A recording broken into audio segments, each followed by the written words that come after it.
بھائی کا سوال ہے کچھ زمینیں وغیرہ وقف بورڈ کی ہوتی ہے لیکن کچھ لوگ اس پہ قابض ہو جاتے ہیں، تو کچھ لوگوں نے مل کر لیڈرشپ وغیرہ کے تھرو وہاں واپس مسجد بنانے کی کوشش کی اور مسجد وہ زمین پہ بنا دی، چونکہ وقف کی تھی، حالانکہ مسجد نہیں تھی لیکن وقف کی زمین تھی، مسجد بنا دی۔ اور ایسی مسجدیں جو اوپن لینڈ سے بن جاتی ہے، جو کسی کی نہیں ہے، تو اس پہ نماز پڑھنا کیسا ہے؟ تو دیکھیے سب سے پہلی چیز، یہ ایسے مسائل ہیں جن کو زمین زمانہ حالات کے اعتبار سے وہاں کی لوکل مفتی جواب دے سکتے ہیں، یہ کس لیول تک کیسا مسئلہ اور کیا معاملہ ہے۔ کیونکہ میں بھی جانتا ہوں بہت ساری مسجدیں تھی، مسجدوں کا ایکسٹینشن کر کے وضو خانے بنائے گئے جو کہ گورنمنٹ لینڈ تھی، پھر ایکسٹینشن کر کے فلاں کیا۔ ایک چیز تو میں یہاں طے شدہ بولوں گا کہ اگر کسی اور کی زمین ہے تو آپ سب سے پہلے اس کو چھوڑ دیں، شرعی اعتبار سے دوسروں کی زمینوں پہ اللہ کے گھر قائم کرنا درست ہے، پہلے تو یہ کہہ دیں۔ لیکن ہم ان نون لینڈ سے، نہ زمین وقف کی ہے، نہ زمین گورنمنٹ کی ہے، نہ زمین اوپن ہے، ان نون لینڈ مطلب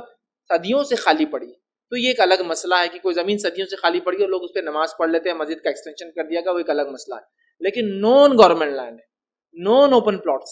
نون کسی کی لینڈ ہے، اور آپ اس کو لٹیگیشن کھڑے کرنے یا اس کو لینے کے بعد مسجد بڑی ہونا، اپنی جگہ زیادہ ہونا، اس کو آپ ایسا کر رہے ہیں، تو میں کہوں گا اللہ کے لیے ایسا مت کیجیے، جس کی جگہ ہے اس کو واپس کر دیجیے۔ نبی اکرم صلی اللہ علیہ وسلم نے تو 2 بچوں کی زمین جو یتیم تھے لیکن گفٹ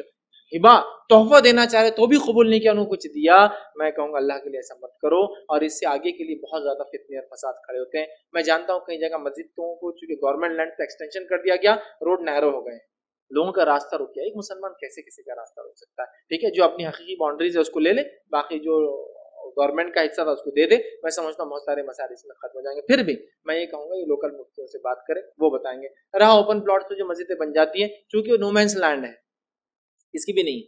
کوئی دعوے دار نہیں ہے اس کا، تو وہ ایک مسئلہ الگ ہے۔ جب آپ کوئی اس کا دعوے دار نہیں ہے، یہ الگ بات ہے کہ قانونی اعتبار سے تو نہیں ہونا چاہیے، ٹھیک ہے، لیکن چونکہ اس کا کوئی دعوے دار نہیں، کسی کا حق ہم نہیں مار رہے، تو نماز تو انشاءاللہ وہاں ہو جائیں گی۔ پھر بھی اگر کوئی مخصوص مسئلہ ہے تو آپ وہ لوکل عالم سے وہ مسئلہ بتا کر، چونکہ یہ مسائل زمین کے بہت بہت پیچیدہ ہوتے ہیں، اور وہ جب تک مسئلہ زمین کا سمجھے نا آپ جواب بھی نہیں دے پاتے۔ جیسا کہ کچھ جگہ زمینیں ہوتی ہے، لوگوں کے پکے مکانات ہوتے ہیں لیکن ابھی بھی ایگریکلچر لینڈ ہوتی ہے لیگلی، تو یہ سب زمینی مسائل ہے۔ تو یہ لوکل علماء جو زمین کے مسئلے بھی جانتے ہیں اور